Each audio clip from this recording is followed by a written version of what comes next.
Om Shanti. Today, 14/1/1988, Avyakt Mahavakya.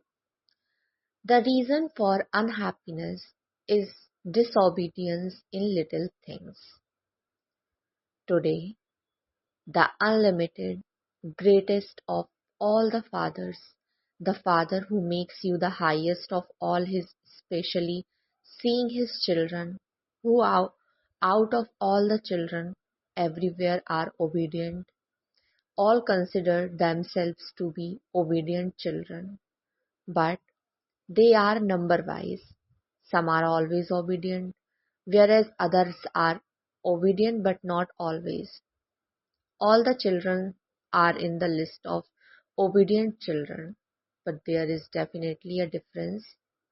The father who gives instructions give all the children the same instruction at the same time. He doesn't give a variety of directions or separate directions to individuals, right? We have all seen Baba is giving his direction to their children, not separately.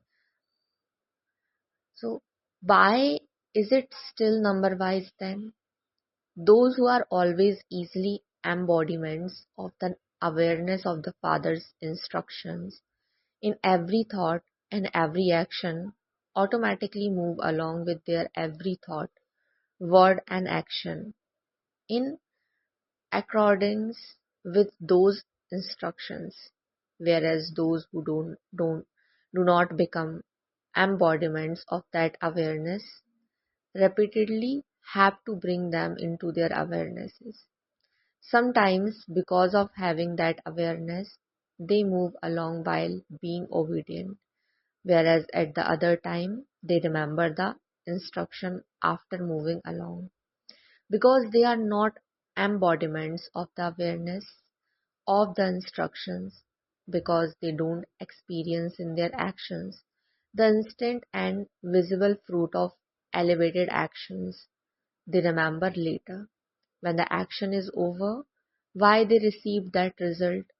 They check themselves after performing the action, and they thereby understand that they haven't experienced the visible fruit because they were not moving along according to the Father's directions. That is not being an embodiment of the awarenesses of the instructions, but having the awareness after seeing the fruit of your actions.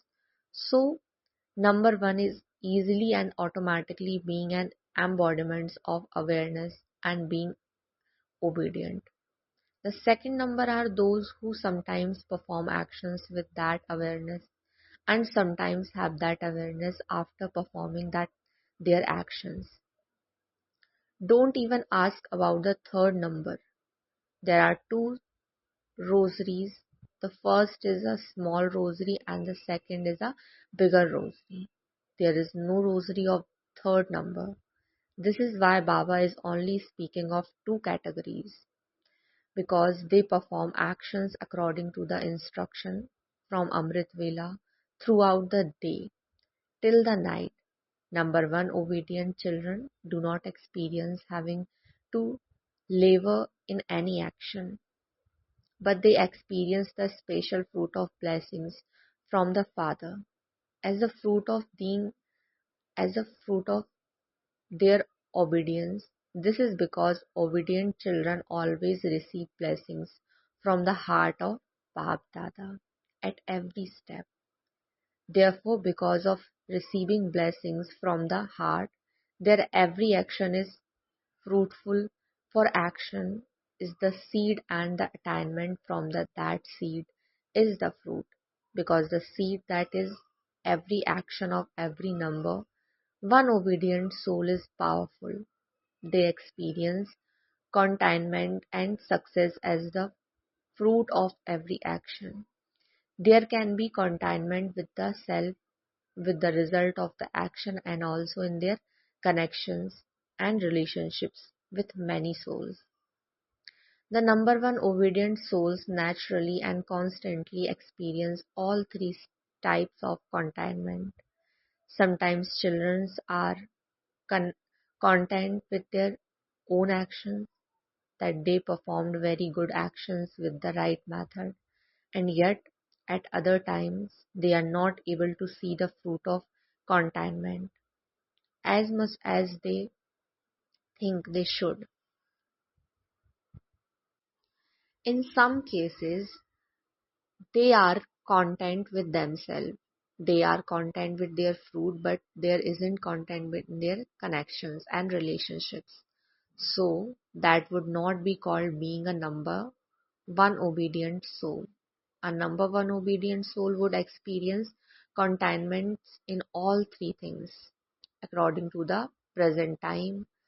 Some souls sometimes experience themselves to be disconnect with some elevated obedient children.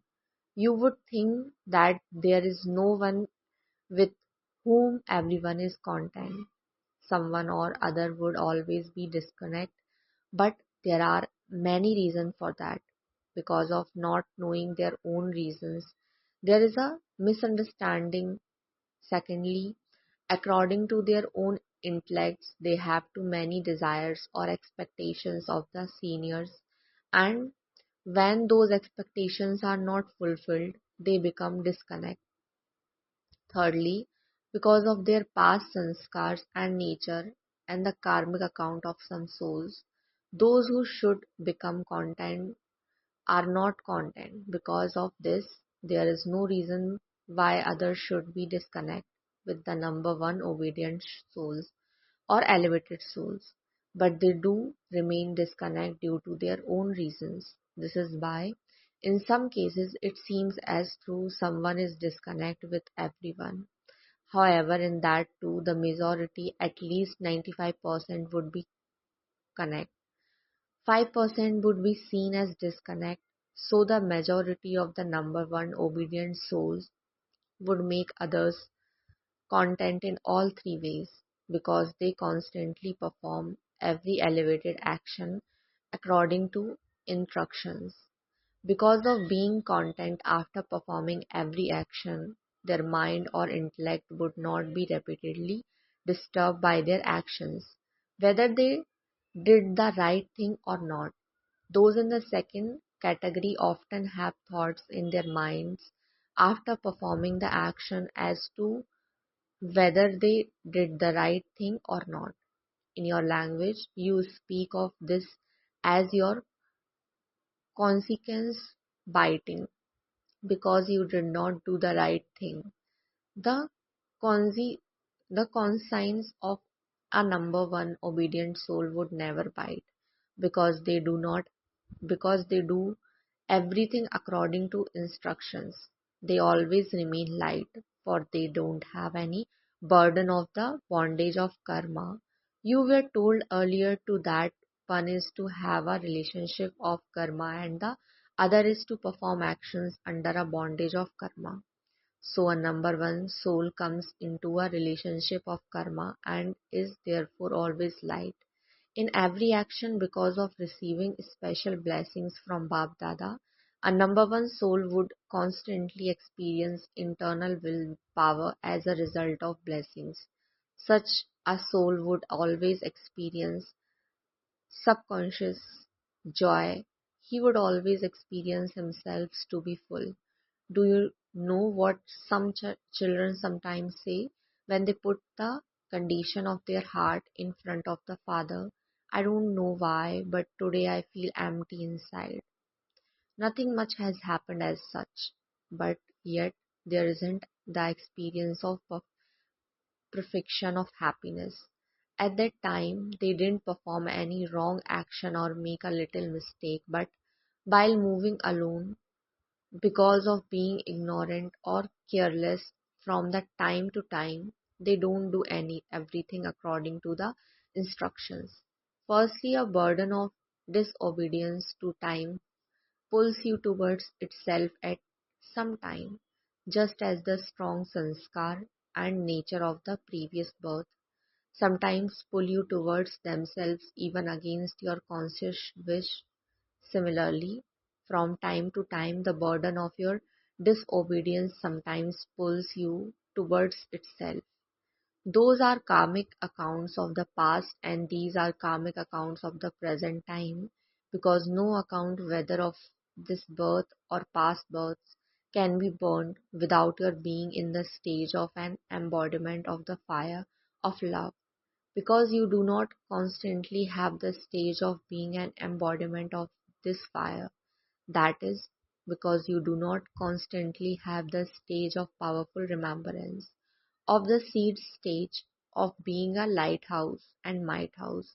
You are unable to burn your karmic accounts, and that is why the accounts that still remain pull you towards themselves. You don't make a mistake at that time, and yet you feel, I don't know what happened. Sometimes your mind won't be able to stay in remembrance or in service, and sometimes there will be waves of unhappiness.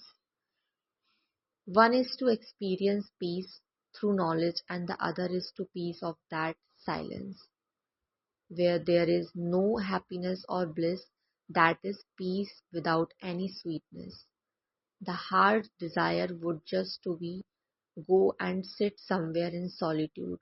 All of these things are signs of being disobedient in one way or other. The burden of karma pulls you.